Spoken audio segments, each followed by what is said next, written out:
ভাই বাবারা, আমার আল্লাহ রাব্বুল আলামিন বলল, ও দুনিয়ার মানুষেরা, আল্লাহ রাব্বুল আলামিন ঘোষণা করে দিল, কুল্লু নাফসিন যায়িকাতুল মাউত। ও বিরাদানে ইসলামিয়া, আমি প্রত্যেকটা জায়গায় একটা কথা বলে থাকি, সে যে ধর্মের হোক না কেন, হিন্দু ধর্মের হোক বা মুসলমানের ধর্মের হোক, সুন্নি হোক বা দেবন্দী হোক, ফারাজি হোক, আহলে হাদিস হোক, যে ধর্মের মানুষ হোক না কেন, ভাইয়ের সঙ্গে ভাইয়ের মিল মহব্বত না থাকতে পারে, এই দেশের সঙ্গে আরেক দেশের মিল না থাকতে পারে, কিন্তু পৃথিবীর মানুষেরা একটা জায়গায় মানুষ এক হয়ে গেছে, সেটাই হলো কুল্লু নাফসিন যায়িকাতুল মাউত।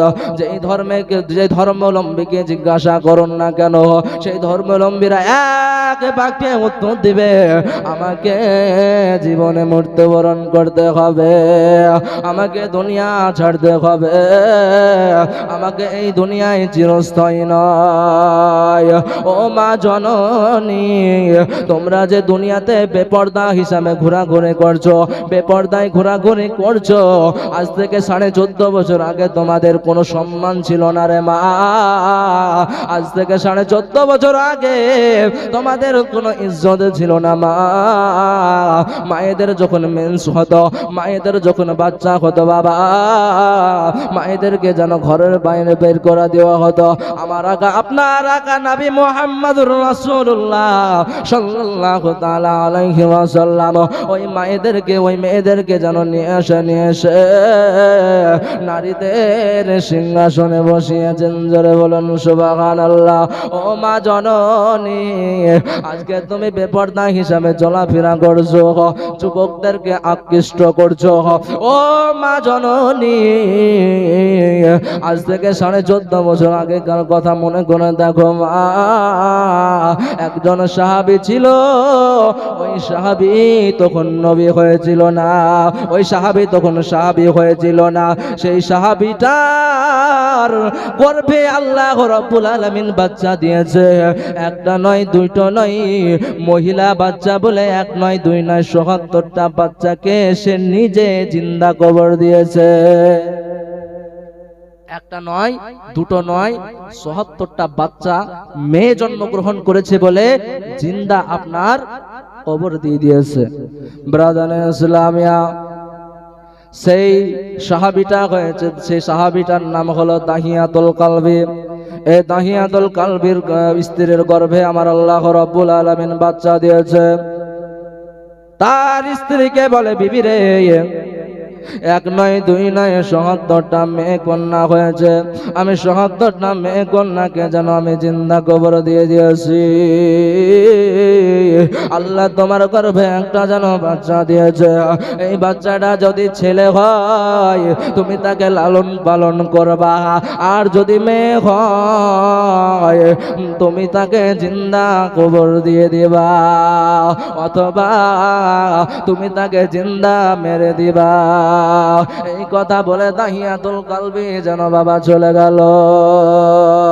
এইদিকে দিন যায় রাত আসে, রাত্রি যায় দিন আসে, এক এক করতে করতে দাহিয়াতুল কালবির স্ত্রীর প্রস্রাব যেন বেদনা শুরু হয়ে গেল, প্রস্রাব বেদনা যেন শুরু হয়ে গেল। এখানেই যেন বাচ্চা গ্রহণ করবে, এখানেই যেন বাচ্চা জন্মগ্রহণ করবে। দাহিয়াতুল কালবি বিবির যেন বাচ্চা যেন দুনিয়াতে চলে এলো। দাহিয়াতুল কালবির স্ত্রী যেন মুখের দিকে তাকাইছে, তাকায়া দেখে এই বাচ্চা ছেলে গ্রহণ করেনি, এই বাচ্চা মেয়ে জন্মগ্রহণ করেছে।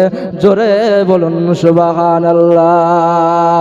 দাহিয়াতুল কালবির স্ত্রী মনে মনে ভাবছে, এই বাচ্চাকে তো আমি মারতে পারি না, এই বাচ্চাকে তো আমি মারতে পারি না, কেন না আমার মায়েরাই যেন সন্তানের বেদনা, সন্তান সন্তান যখন মায়ের পেটে থাকে মাই জানে সন্তানের কি বেদনা।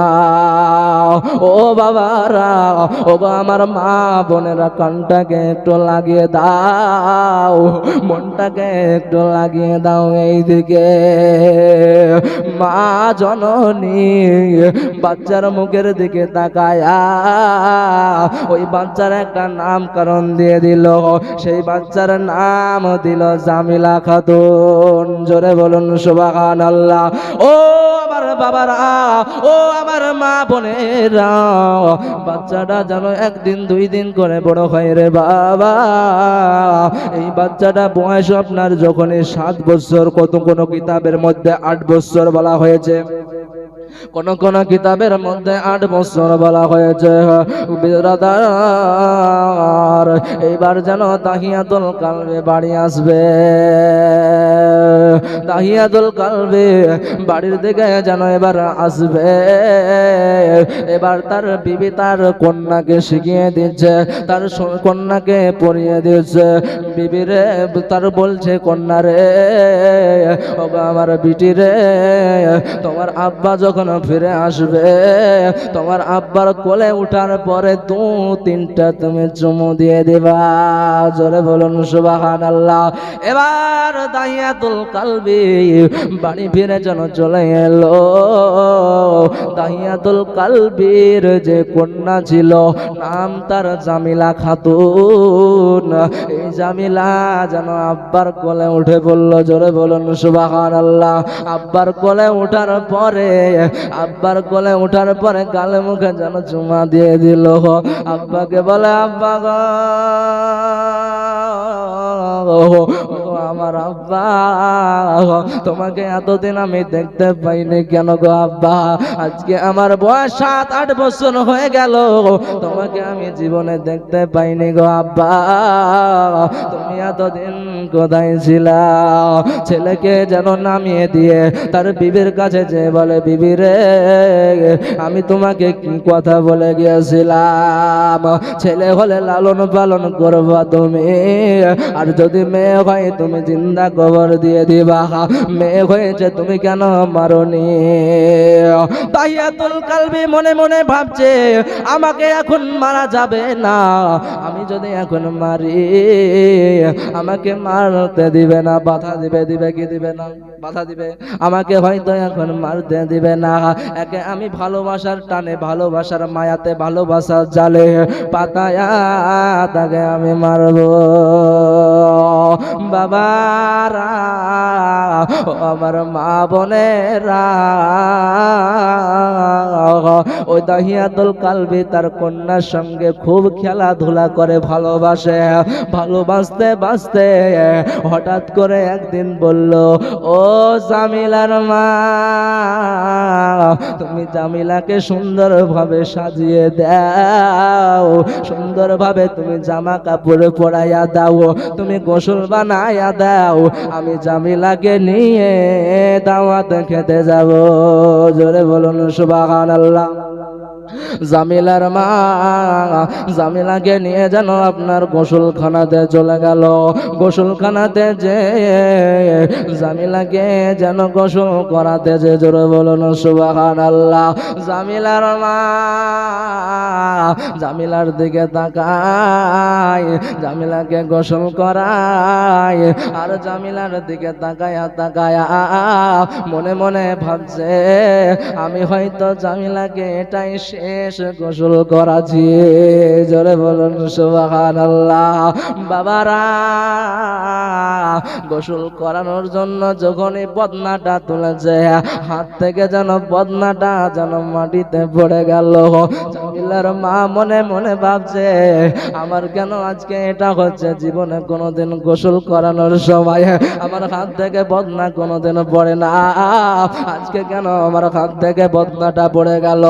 জামিলার মা মনে মনে ভাবছে, এটাই হয়তো আমার বেটিকে শেষ গোসল করা। কিন্তু মা এই দিকে ধ্যান না দিয়ে মা মনে মনে ভাবলো, বেটা আমার স্বামী হয়তো একা দাওয়াত খেতে যাবে না, আমার মা আমার কন্যাকে সঙ্গে করে হয়তো নিয়ে যাবে। কারণ আমি দেখলাম সে তো অনেক ভালোবাসলো, তার মধ্যে হয়তো মহব্বত ঢুকে গেছে, তাকে হয়তো আল্লাহ পাকে হেদায়াত দান করেছে। ও বাবারাম, ও আমার সোনা মানিকেরাম, এবার কানটা লাগিয়ে দেন। এবার যেন গোসল করে দেওয়া হলো, সুন্দরভাবে লেবাস পরে দেওয়া হলো। এবার যেন জামিলাকে নিয়ে তার আব্বা যেন নিয়ে যাচ্ছে। নিয়ে যেতে একটা মরুভূমির কাছে নিয়ে গেল।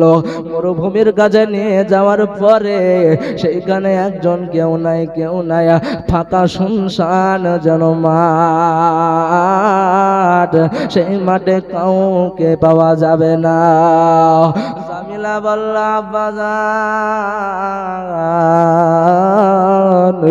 আপনি না বললেন আমাকে দাওয়াত খেতে নিয়ে আসবেন গো আব্বা, আজকে আমাকে এই মরুভূমিতে নিয়ে আসলেন কেন? জামিলার আব্বা কথা বলে না। জামিলার আব্বা যেন একটা কোদাইল বাইর করে মাটিকে যেন কুবাতেছে। জামিলার আব্বার দাহিয়াতুল কালবির গা থেকে যেন ঘাম ঝরতেছে। মরুভূমি রৌদ্রের তাপে গা থেকে যেন আপনার ঘাম ঝরতেছে। আর জামিলা ওই মাটির ওপরে দাঁড়িয়ে নিজের জামা দিয়ে আব্বার ঘামগুলো মুছিয়ে দিচ্ছে। জোরে বলুন সুবহানাল্লাহ। আর আব্বাকে বলে, আব্বা জান, ও আমার আব্বা জান, আপনি না বললেন দাওয়াত খেতে নিয়ে যাবেন, তো আপনি এখানে গর্ত খনন করছেন কেন আব্বা? আমাকে একটু দয়া করে বলুন। বলে, বিটি রে, তোমার পূর্বে একটা নয়, দুইটা নয়, আমি ৭০টা মেয়েদেরকে, ৭০টা আমার কন্যাকে জিন্দা কবর দিয়ে দিয়েছি। বিটি রে, এবার তোমার পালি পড়ে গেছে বিটি, এবার তোমাকেও আমি জিন্দা কবর দিয়ে দিব। বাবারা, ও আমার মা বোনেরা, জামিলাকে যেন গর্ততে ফেলে দিল। গর্ততে ফেলে দিয়ে দাহিয়াতুল কালবি যেন মাটি ফেলতে লাগলেন। মাটি ফেলতে ফেলতে জামিলার যখন গলা পর্যন্ত চলে এলো, জামিলা যেন চিৎকার করে বলে, আব্বা গো, প্রয়োজনে আমি এই দেশ থেকে অন্য দেশে চলে যাব গো আব্বা, তবুও দয়া করে মেহেরবানি করে আমাকে ছেড়ে দিন। আমি এই দেশে থাকবো না, প্রয়োজনে আমি ভিক্ষা করে খাবো গো আব্বা, তবুও দয়া করে মেহেরবানি করে আমাকে জড়িয়ে দেন। দাহিয়াতুল কালবি তখনও শুনেনি, তখনও তার মধ্যে হেদায়াত ঢোকেনি। ও বাবারা, এবার জামিলা চিৎকার করে বলে, আব্বা গো, আমার অনেক কষ্ট হচ্ছে গো আব্বা, আমি কষ্ট সহ্য করতে পারিনি গো আব্বা, আমি কষ্ট সহ্য করতে পারছি না। দাহিয়াতুল কালবি আবার যেন মাটি ফেলতে আরম্ভ করে দিল। এবার যেন মাথাটাও যেন ঢেকে গেল। ওই কবর থেকে জামিলা আওয়াজ দিয়ে বলে, আব্বা গো, তুমি আমাকে বাঁচাও। জোরে বলুন সুবহানাল্লাহ। এবার দাহিয়াতুল কালবি বাড়ির দিকে রওনা হচ্ছে। দাহিয়াতুল কালবির আম্মানে কানে একটাই কথা বাজছে, আব্বা গো, তুমি আমাকে বাঁচাও, আব্বা গো, আমার অনেক কষ্ট হচ্ছে, তুমি আমাকে বাঁচাও। এই কথাটা দাহিয়াতুল কালবির বারে বারে যেন কানে যেন আওয়াজটা বারে বারে লাগে।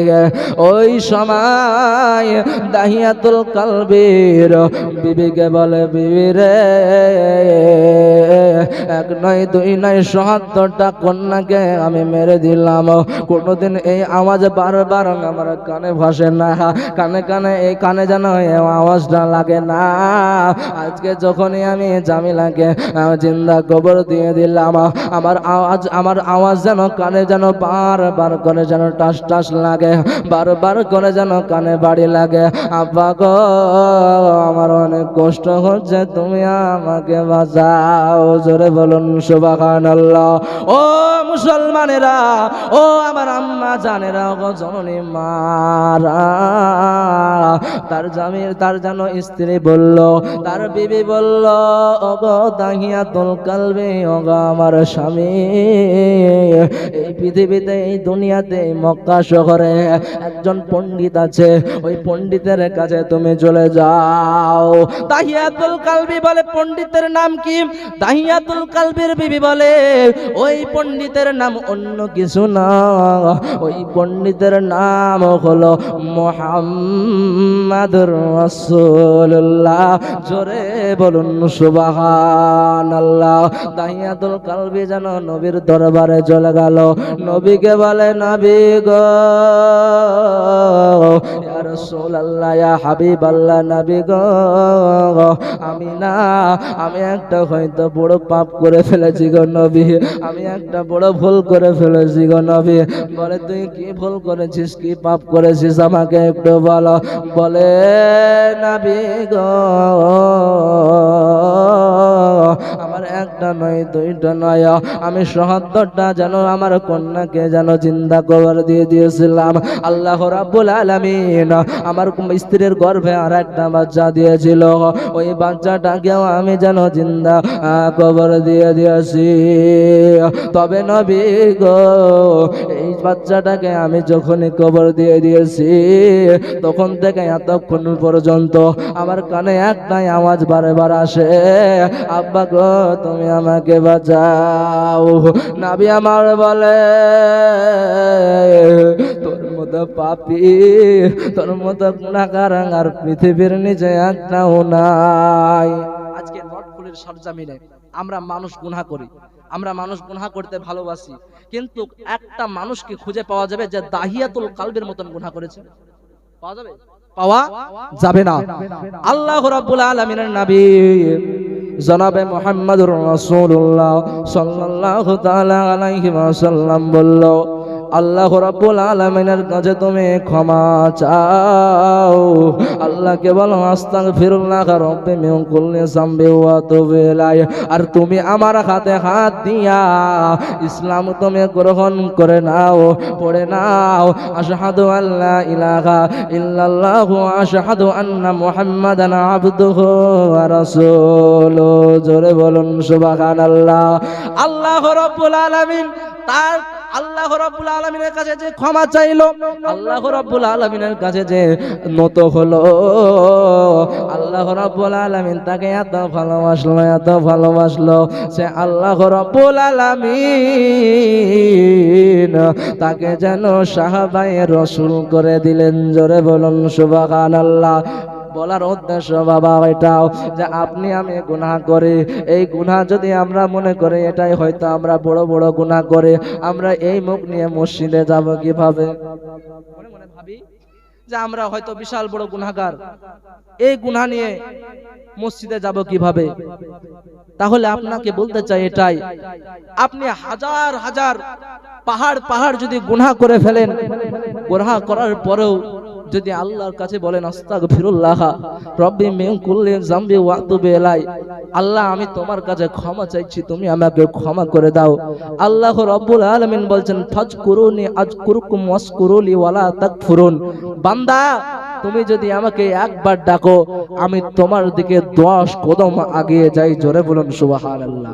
মানুষকে যদি আপনি একবার জায়গায় দুবার ডাকেন, তাহলে এই কবার ডাকে শুনতে পাচ্ছেন, বলে কি বলে না? কিন্তু আল্লাহ রাব্বুল আলামিন বলছে, তুমি আমাকে যদি যতবার ডাকবে আমি আল্লাহ তত খুশি হয়ে যাই। জোরে বলুন সুবহানাল্লাহ। শুধু খুশি হই না, আমি এর সঙ্গে তোমার জন্য ইনাম রেখেছি, এর জন্য তোমার সঙ্গে আমি তোমার জন্য পুরস্কারও রেখেছি। জোরে বলুন সুবহানাল্লাহ। আমরা কত ভাগ্যবান যে আমরা সুন্দর একটা পায়গাম্বার পেয়েছি, সুন্দর নবী পেয়েছি। বারাদানে ইসলামিয়া হযরতে ফাতেমা নবী পাক সাল্লাল্লাহু আলাইহি ওয়াসাল্লামের 11 জন স্ত্রী ছিল। 11 জন স্ত্রী ছিল।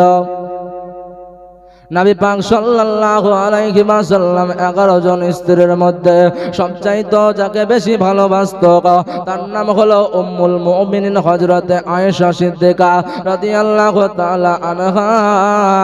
আয়েশা সিদ্দিকা রাদিয়াল্লাহু তাআলা আনহার বাড়িতে যাওয়ার জন্য পালি হয়ে গেছে। হযরতে আয়েশা সিদ্দিকা তার বাড়িতে যার ছিঁড়া পোশাকগুলো ছিল ওই পোশাকগুলো যেন নিজ হাতে সেলাই করতেছিল। জোরে বলুন সুবহানাল্লাহ। কেন না এই পোশাকগুলো যদি ছিঁড়া দেখে নবী আমার, নবী হয়তো কষ্ট পেয়ে যাবে, নবী হয়তো দুঃখ পেয়ে যাবে। আমি আয়েশাকে যেন পোশাক কিনে দিতে পারিনি। এর জন্য হযরতে আয়েশা সিদ্দিকা রাদিয়াল্লাহু তাআলা আনহা নিজের হাত দিয়ে জামা কাপড় পরিষ্কার করতেছিল। জোরে বলুন সুবহানাল্লাহ। পরিষ্কার করতে করতে মানে আপনার সেলাই করতে করতে হঠাৎ করে আমার নবীজি যেন বাড়ির সম্মুখে যেন দাঁড়িয়ে গেলেন। আমার নবী, আপনার নবী, সারা বিশ্বের নবী, কুল কায়নাতের নবী যেন আয়েশা সিদ্দিকার বাড়িতে প্রবেশ করলো। আয়েশা সিদ্দিকা রাদিয়াল্লাহু তাআলা আনহা নবীকে দেখার পরে যেন কান্না আরম্ভ করে দিয়েছে। নবী পাক সাল্লাল্লাহু আলাইহি ওয়াসাল্লামকে বলছে, নবী গো, ইয়া রাসূলুল্লাহ, ইয়া হাবিবাল্লাহ, কাল কিয়ামতের ময়দানে আপনাকে কোন জায়গায় খুঁজে পাবো? নবী আমার বলল, তুমি 3টে জায়গায় আমাকে তালাশ করবা, 3টে জায়গায় আমাকে খুঁজবা, সেই জায়গায় আমাকে তুমি পেয়ে যাবা। জোরে বলুন সুবহানাল্লাহ। ব্রাদারে ইসলামিয়া, ওগো আমার মুসলমান ভাই বাবারা, আয়েশাতুল হুমাইরা রাদিয়াল্লাহু তাআলা আনহা জিজ্ঞাসা করে, ওই 3টে জায়গাটা কি কি? নবী আমার বলেন, একটা জায়গার নাম হলো মিজান, আর একটি জায়গার নাম হলো ফুলসিরাত, আর একটা জায়গার নাম হলো হাউজে কাউসার। জোরে বলুন সুবহানাল্লাহ। এই 3টে জায়গায় কি কি হয় আমি এটা বলি, আমার বক্তব্য আপনার গুটিয়ে নেব। ব্রাদারে ইসলামিয়া, ওগো আমার মুসলমান ভাই বাবারা, আয়েশাতুল হুমাইরা রাদিয়াল্লাহু তাআলা আনহা জিজ্ঞাসা করে, আপনি হাউজে কাউসারের কাছে কি করবেন গো ইয়া রাসূলুল্লাহ? নবী আমার বলে, কাল কিয়ামতের ময়দানে সূর্য যখন মাথার কাছে নেমে আসবে, মাথার মগজগুলো যখন টস টস করে নারকেলের তেলের মধ্যে করে পড়বে, ওই সময় আমি নবী পাক আমার গুনাহগার উম্মতেদেরকে হাউজে কাউসারের পানি পান করায়া জান্নাতে প্রবেশ করাবো। জোরে বলুন সুবহানাল্লাহ। আয়েশাতুল হুমাইরা রাদিয়াল্লাহু তাআলা আনহা বলে, আমি হাউজে কাউসার তো বুঝতে পারলাম ইয়া রাসূলুল্লাহ, এখনো তো 2টি জায়গা আছে, এই 2টি জায়গা কোথায় কোথায় বলেন ইয়া রাসূলুল্লাহ? নবী আমার বলে, দ্বিতীয় জায়গাটার নাম হলো মিজান। জোরে বলুন সুবহানাল্লাহ। আয়েশাতুল হুমাইরা রাদিয়াল্লাহু তাআলা আনহা জিজ্ঞাসা করে, ওগো নবীজি, ওই মিজানের কাছে আপনি কি করবেন গো ইয়া রাসূলুল্লাহ? নবী আমার বলেন, কাল কিয়ামতের ময়দানে এই মিজানে নেকি গুনাহ মাপা হবে। আমার উম্মতদের যদি গুনাহের পাল্লা ভারী হয়ে যায়, আমি নবী আমি নিজের হাত দিয়া নেকির পাল্লা ভারী করে দিব। জোরে বলুন সুবহানাল্লাহ। আয়েশাতুল হুমাইরা রাদিয়াল্লাহু তাআলা আনহা বলে, দ্বিতীয় জায়গাটা বুঝতে পারলাম ইয়া রাসূলুল্লাহ, তৃতীয় জায়গাটা কি? নবী আমার বলে, সেই জায়গাটার নাম হলো ফুলসিরাত, যেটা জান্নাতে যাওয়ার রাস্তা। সে জায়গাটা ওখান থেকে প্রথম থেকে জান্নাত পর্যন্ত পৌঁছাতে 14,000 বছরের রাস্তা। জোরে বলুন সুবহানাল্লাহ। তাই ব্রাদারে ইসলামিয়া, নবী আমার বলে ওই জায়গাটা, ওই রাস্তাটা খুব ভয়ঙ্কর জায়গা, সে রাস্তাটা অনেক ধারালো, আমার গুনাহগার উম্মতেরা ওই রাস্তায় পার হতে পারবে না, রাস্তায় চলতে পারবে না। তাই আমি নবী তাকে আমি নিয়ে কারেন্টের বিজলির মতো আমি তাকে জান্নাতে প্রবেশ করে দেব। জোরে বলুন সুবহানাল্লাহ। এতিমহাল মা আমিনার কোলে ওগো রহমত নেমে এলো, এতিমহাল মা আমিনার কোলে ওগো রহমত নেমে এলো।